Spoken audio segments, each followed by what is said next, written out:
Widely regarded as the best of the Next Generation cast movies, First Contact has the benefit of a relatively straightforward story. Yeah, it's a bit simplistic, but it's got action, a nice sequence on the hull of the ship, and some good character conflict moments between Picard and Lillian Sloane. It even manages to get in enough fan-pleasing moments without engaging in outright pandering. That's not to say it has no detractors. Its reimagining of TNG's signature adversary, the Borg, was divisive, and many see this as the place where cerebral, diplomatic Picard transmogrifies into the less interesting action movie Picard we'd see more of in the subsequent films. Compared to the films which immediately preceded and followed it, it's not as overflowing with dumb, but that's not to say that it's perfect. So let's fire up the chronometric vortex and travel back to 1996 to see just what kind of dumb we can find in First Contact. With all that out of the way, I'm Bree from TrekCulture, and here are 10 of the dumbest things in Star Trek First Contact.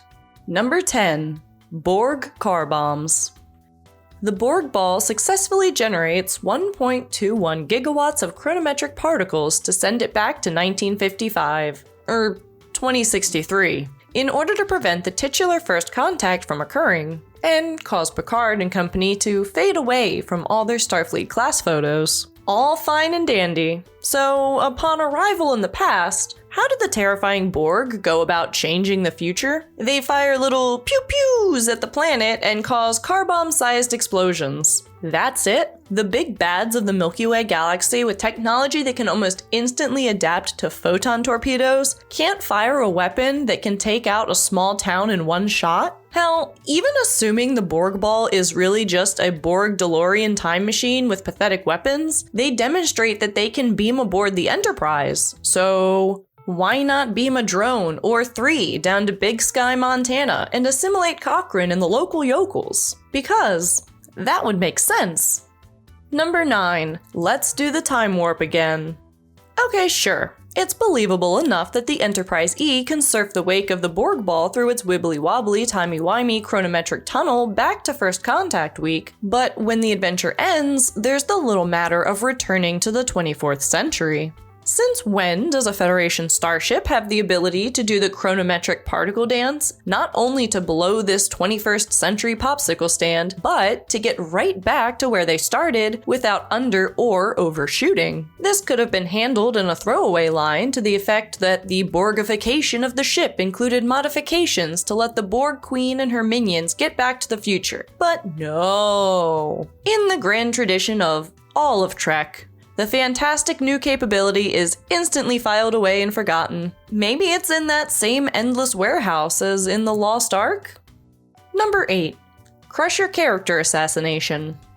Crusher. Once the captain has made up his mind, the discussion is over. Since when? Star Trek The Next Generation was the show where virtually every other thing that happened resulted in a conference. So how did we get from that to the captain's word is law and we don't question it? Starfleet was right in their lack of confidence in Picard where the Borg are concerned. He is emotionally compromised here, and the subject of command fitness is something that Crusher, of all people, should be raising concern for, big time. The dialogue should be put on trial for character assassination of Beverly Crusher. But, as is with most of the TNG cast outside of Picard and Data, Crusher was crushed down to supporting player status, and lines that ought to have been hers were given to guest character Lily. That's Hollywood, but it's dumb. Number 7. Watch that first step. The first 2 Next Generation movies are full of window dumbness. In Generations, the dome atop the Enterprise D bridge gets shattered despite being 200 meters from the leading edge, where all the windows seen are intact. But First Contact appears to have inverted the too easily broken glass paradigm by having Picard demonstrate that what passes for a window on this ship substitutes a force field for glass, or transparent aluminum or whatever. How is something which must be actively powered preferable to the safer alternative of actually having a passive, stable, physical barrier between the crew and the vacuum of space? To be fair, the shooting script describes this set as an umbilical docking port and what Picard opens as a huge circular portal, not a window per se. Perhaps the idea was that this was supposed to be a docking port of the sort we saw travel pods using in the motion picture and The Wrath of Khan. A port of that sort having a force field to keep the air in when the hatches open, sure, I buy that. Whatever the intention, this portal is shaped just like a window seen on the ship's hull. So, taking the movie on its own terms, the windows on the ship are force fields. What's worse, these energetic windows have nothing to do with anything. Why establish something like this if you're not going to use it as a story point? Number 6. Captain's outrageous. Picard's experience being assimilated by the Borg is the stuff of nightmares, and that he's in any way functional in the aftermath is miraculous. Or the stuff of episodic TV where long-term consequences were routinely forgotten for the expediency of getting 26 shows out a year. Still, Picard's cavalier gunning down of a member of his crew in the process of being Borg assimilated is shocking, particularly in light of the fact that he's living proof that it's possible to come back from being plugged into the collective. Is he really so haunted by his experience that he'd rather have been killed than rescued and reclaimed? Sure, maybe sensing the Borg voices has hit him so hard that he's snapped, but if so, there should have been a character rebuilding moment where he realizes how horrible his trauma had made him, and this motivates him to make things right. Or make it so. That there's no such moment of realization is, well, you know the drill. Number 5. The Queen Gambit. The original horror of the Borg was that they were an implacable foe that you couldn't communicate or reason with any more than you could communicate with a marauding colony of army ants. This was amended to add the body horror of assimilation. The Borg didn't merely want to consume your technology, but consume you by mutilating your body and stripping you of your mind and individuality, making you another interconnected part of their vast, unholy whole. But this movie undoes that with the invention of the Queen, who, despite her half-hearted claims to the contrary, comes across as a distinct individual who controls the collective. So the terror of the vast impersonal entity gets twisted into an army of mindless zombies given a face and a voice by a Republic serial villain. The choice demonstrates a lack of imagination in order to play things conventionally. It's an especially odd choice given the horror movie vibe of the Borg infestation of the Enterprise, and given that the killers in many horror films are, not unlike the Borg of old, relentless killing machines that you can't converse or even reason with. Number 4. Holodeck bullet time. How dumb is it that the Borg can adapt to phasers and photon torpedoes and gigantic pulses through that navigational deflector, yet in virtually all appearances they're almost always vulnerable to old-fashioned physical assault and material weapons. Be it the Klingon mek'leth that Worf used in the film, or just a good old right cross, the Borg seem to have no defense. Accepting this hitch in their adaptive ability, it makes sense that they'd be vulnerable to physical projectiles. But what's perplexing is that the holodeck can make tangible bullets. What possible reason could there be for an entertainment program to generate potentially lethal projectiles? It kinda just seems like yet another holodeck malfunction waiting to happen. This tremendous liability seems like something that would keep the Starfleet JAG officer busy for forever. And come to think of it, why does Picard even bother with the Dixon Hill Holo program in the first place? Why not turn off the safety protocols, have the computer generate a Tommy gun and a bunch of other Picards with the same weapon, wait for the Borg to come through the door and go all Scarface on their cybernetic asses? Okay, I know. It's because the movie needs another set piece. Number 3. Faith in minions.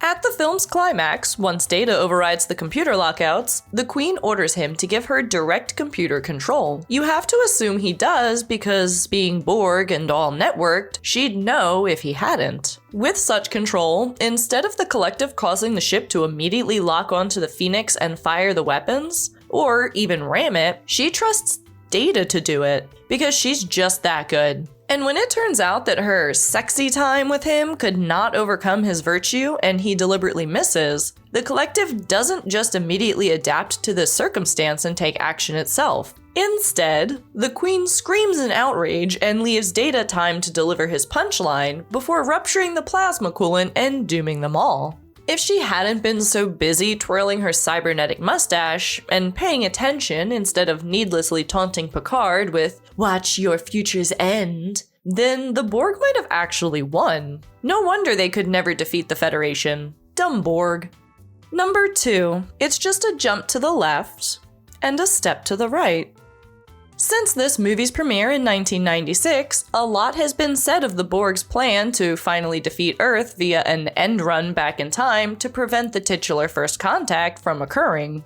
Is that really the best strategy? Even from the Borg point of view? Doesn't changing history alter your own? And how can they know that successfully Borgifying Earth hundreds of years in the past is not going to have other serious and potentially negative repercussions that they can't anticipate? Was the time-traveling gambit their plan all along? Or was it a plan B employed only when the brute force approach of the Borg cube muscling its way to Earth failed? And if the Borg can time travel so easily, why don't they do it more often? Anytime you see things go badly, as the song says, and let's do the time warp again, and again, and again, till you win. As I previously mentioned concerning temporal nonsense of the Nexus in Star Trek Generations, temporal mechanics are dumb. Number 1, that's why the lady is a vamp. The Queen as a concept wouldn't be half as terrible had the film not gone the unwelcome extra kilometer of making her an outrageous seductress. An all too common trope of cinema since the silent era is to portray strong females as vamps, short for vampires. They are seductive, amoral creatures who use sex to gain their way, which was regressive even when the film was released in 1996. It's not enough for the face of the Borg to be a woman. No, she must be an overtly sexual creature who employs sins of the flesh to win out over corrupt, innocent, and stalwart men. First Contact so delights in this stereotype that it can't imagine trying not to make the Queen physically attractive, right down to her ridiculous ruby red lips and that outfit. Borg Queen. Was that good for you? No, and ultimately not good for Star Trek. And that's the dumbest aspect of this movie, hands down. And that's been 10 of the dumbest things in Star Trek First Contact. Did we miss anything? Let us know in the comment section below, and don't forget to check out the article over on whatculture.com where we have 4 more dumb things. If you enjoyed this video, don't forget to give us a thumbs up, and if you like our content, then go ahead and hit that subscribe button so you never miss a new upload.